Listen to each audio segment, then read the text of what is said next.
The Laws of Ascension, Chapter 58, Talks. A maid enters Cyrilda's office and walks over. She hands King Eldrin a document without a word before leaving. Eldrin reads it over before sighing and passing it to Cyrilda. "What is it?" Sarah asks. "It's a report about the investigation into the assassin's accomplice. They traced the messages to the academy, but the student used a separate bracelet. It's been found smashed to bits, far beyond repair near the headmaster's tower." Eldrin replies, "Could you use the law of time to find who broke it?" Vera asks. "We could, if someone comprehended that law. The devices we use that carry the law of time can't go back far enough. They told us that the bracelet was broken 2 days ago, but that's all we've learned." Eldrin replies with a sigh. "Do you think the student will try anything now that the assassins are taken care of?" Rowan asks. "It's unlikely. They were probably bribed, so now that they aren't getting paid, they won't do anything. Even if they did, there'd be too many witnesses." Lorik replies. "What makes you so sure?" Cyrilda asks, causing him to smirk. "You think I've never bribed anyone? I know how they think." Lorik says. "Who'd you bribe?" Leora asks sternly. "Most recently, a guard at your institute. They caught me leaving after Thray talking with someone. I paid them a few hundred to keep quiet." Lorik replies, "Which guard did you bribe? That's a serious security concern," Eldrin asks. "Oswin," Lorik replies without hesitation. "What's your deal with Oswin?" Cyrilda asks. "Like I said, he's a piece of shit and needs to be fired. It's a miracle he's still a dean," Lorik says, causing her to shake her head. "How many times have you entered my institute undetected?" Eldrin asks, concerned. "Far too many times for you to be comfortable with. Anyway, are there any other questions?" Lorik asks. "Why do you curse so much?" Vera asks. "It's just how I speak. Definitely as a result of my time in the black market. But I've been forcing myself to speak differently around you guys.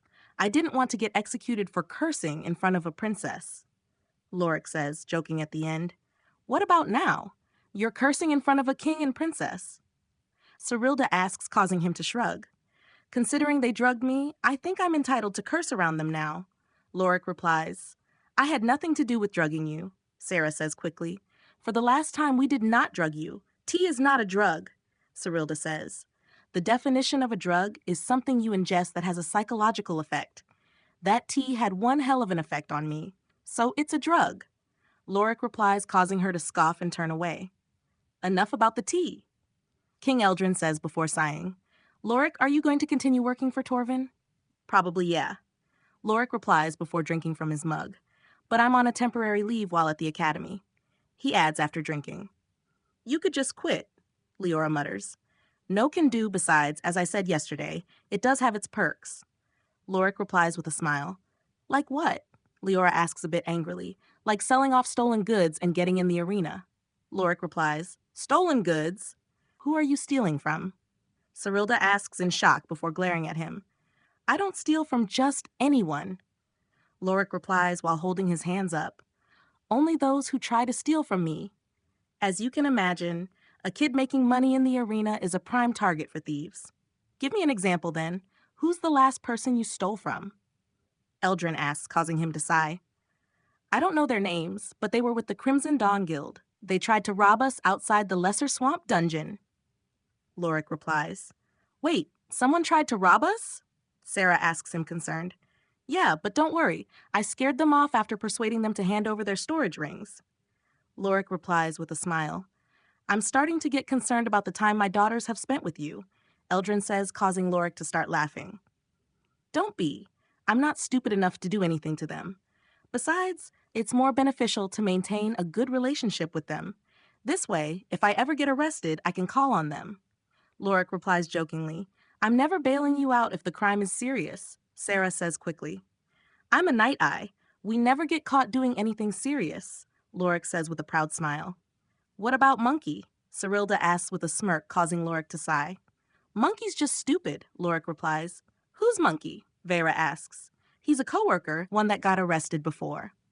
Lorik replies. "Is he still in jail?" Leora asks. "No, we negotiated with Torvin for his release. Since his crime wasn't severe and he was on the list, we let him go, but we didn't know he was a Night Eye before." Eldrin says, causing Lorik to drop his head. "What list?" Sarah asks. There's a list we have of people from the black market. They're people we negotiate the release for depending on the crime. We came up with the idea of this to maintain a good relationship with the black market. But even if they're on the list, we won't let them go if they murder someone or attempt to kill the king. But if it's breaking and entering or robbing someone, then we will. Cyrilda replies before turning to Lorik. While we're on the subject, what mask do you wear? I assume if you work for Torvin, it's unique. He wears a fox mask, Leora says, causing Lorik to turn to her. She gives him a mischievous smile before he turns away with a sigh. Really now, Cyrilda says with a smile on her lips. I thought Fox had a crude and rough reputation. You don't seem to fit that. King Eldrin says, causing Lorik to sigh. That's because I've been forcing myself to act differently. Didn't want any nobles digging into me because I cursed them out or glared at them. Now that you know of my connections, there's no point. Lorik replies before shrugging. Also, you are a king. Can't exactly drop the mask with you here, he adds. Will you be a good influence on my daughters? Eldrin asks, mostly thinking out loud. Sarah, maybe, maybe not, but I'll put the mask back on for Elowin. Lorik says. Who's Elowin? Leora asks. She's my younger sister, Sarah replies quickly. By the way, Vera, I'm still pissed out your stunt in the arena, Lorik says, causing her to sigh. What happened at the arena? Sarah asks. Vera shouted for me when she was looking for me. I had just finished a match in the arena. As it was against a champion, a lot of spectators were present. Then she goes and shouts for me to get my ass up here, in front of them all. Now the entire black market is going to be talking about my possible affair. Lorik says with a sigh. Wait, affair? That can only happen if you're already in a relationship. Leora says in a demanding tone. I'm not dating anyone, but everyone down there thinks I'm daring someone else. Lorik replies as Leora crosses her arms. Why do they think that? She asks, still in her demanding tone. Because I've dated this woman in the past, but we broke it off after a single date. Lorik replies, stunning her. When? How old are they? Why'd you break it off? Leora asks. Yeah, I'm not telling you. You can't just barge into my love life the day after barging back into my life. Lorik tells her, causing her to puff and turn away. So, Lorik, what's your plan from here? Rowan asks, changing the mood in an instant. For now, I'll continue going to the academy, as long as I don't get arrested or kicked out. After that, who knows? Lorik replies, causing him to nod. Speaking of the academy, you four probably didn't hear about what's going on, right? Cyrilda asks. If it happened after you drugged me, then no. Lorik replies with a slight smirk, causing her to sigh. It did, and we did not drug you. Anyway, the academy is going to start its singles tournament next week. You'll fight one-on-one matches in front of the other students and any visitors. The matches will be decided randomly, and the winners will receive various prizes.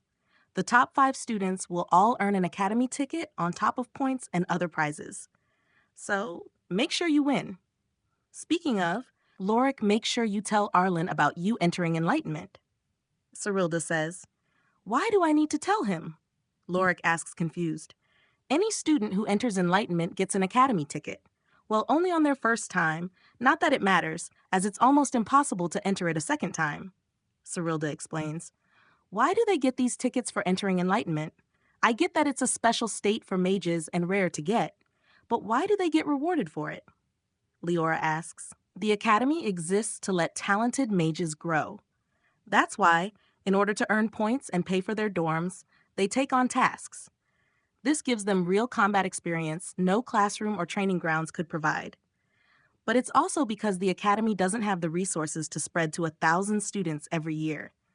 So they have to earn them with points or by proving they are talented enough. The tickets are proof that the student has passed their peers in a certain aspect, whether it's attaining enlightenment or reaching a certain level first.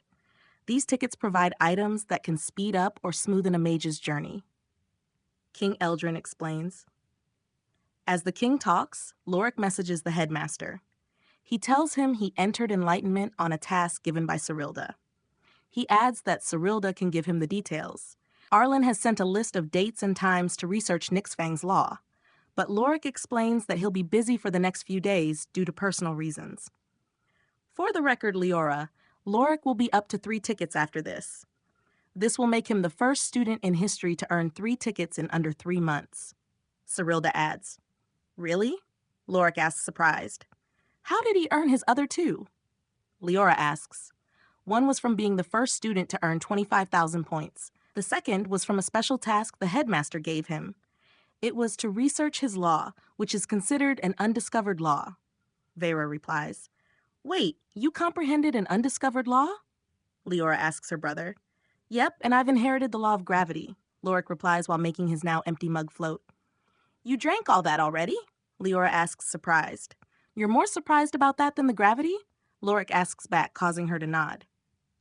I don't care about what laws you've comprehended, not when you've downed an entire mug of supposedly strong booze.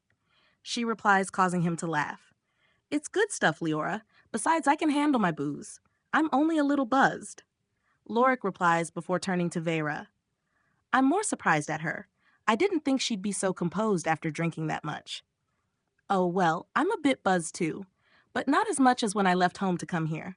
My father threw a party to celebrate and had me drink. I had to travel across the sea with a hangover the next day. It was a nightmare. Vera says, causing Lorik to laugh. Oh yeah, hangovers suck. They're the worst part of drinking. Why do you speak as if you've suffered hangovers before? Leora asks sternly. Because I have. Lorik replies, causing her to sigh. Not to pry, but what will be the two of your relationship moving forward? Cyrilda asks. As Lorik is my disciple, I'm concerned how this will affect his future. Rich coming from the one who drugged me, Lorik says with a smirk, causing her to scoff and sigh.